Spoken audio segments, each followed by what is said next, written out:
Very good question. Very good question. I was going to come to that. The one aspect of this that I cannot figure out is why does India need the American mediary for any kind of dialogue with the Gulf region? They are actually fraternal people for India. And these are, regional states with which India has interacted historically through centuries. When did the United States appear in the Gulf region? A few decades ago. But India's relationship with the region is such a profound relationship. And they are very close, they are very friendly.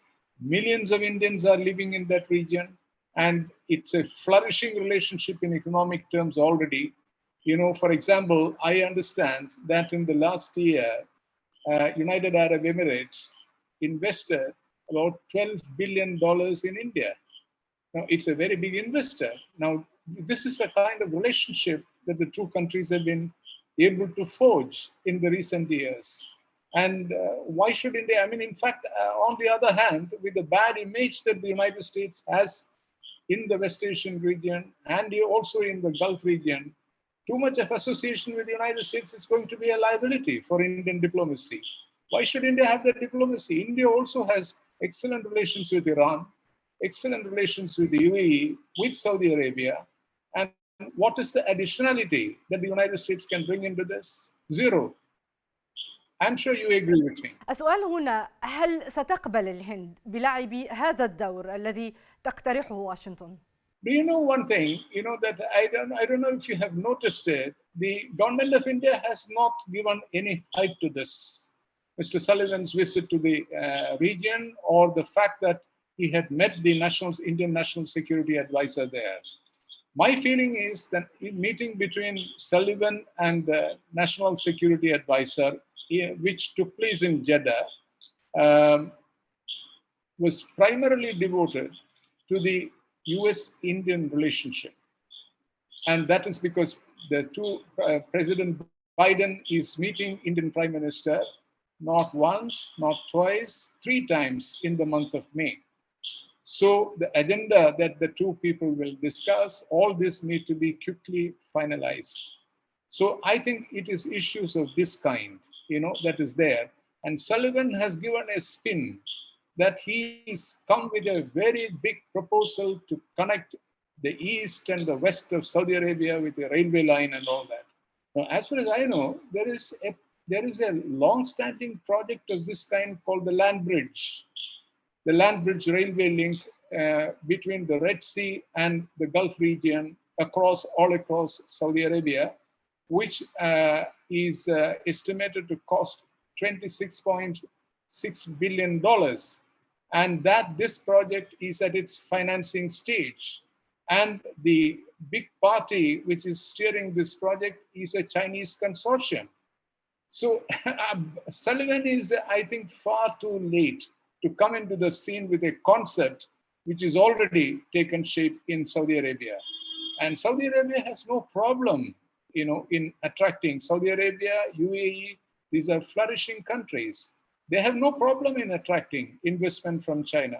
China knows that these are dynamic economies, and China has a very strong interest in building substance into the relationship.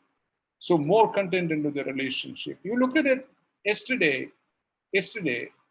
United Arab Emirates signed 3 agreements with 3 nuclear power related entities in China. So, this it's a very substantive relationship we are talking about. And therefore, I can't see why Saudi Arabia will want to look beyond this Chinese consortium for any idea that Sullivan may have. Secondly, does United States have any experience in building railway projects in foreign countries? Everyone knows that railway projects in the United States are in a shambles. There are very frequent train accidents nowadays in the United States. And it has no expertise in infrastructure projects, undertaking infrastructural projects in other countries. So you see, Sullivan is a very clever man. He is able to, produce rabbits out of his hat. So, he's a magician with words. But the there is very little transparency, and it's not a secret. There's very little transparency in any of his actions. You look today that China is not even wanting to talk to the United States because China complains that these officials say one thing and they do another thing. So what is the point in talking to people like that? So Sullivan's mission was, I come back to the original point, Sullivan's mission was to register in the American domestic audience that there has been no erosion in the influence and prestige and all that and the dominance of the United States in the Gulf region. He's wanting to demonstrate that he is in some kind of Biden administration, is in some kind of action in the Gulf region. I think that is the primary motive. And of course, they have reason to feel disturbed that so much is happening in the region. It is not only the Saudi-Iranian reconciliation, it is also a reconciliation in Yemen. It is also a reconciliation between Damascus and Riyadh. There is so much happening in that region.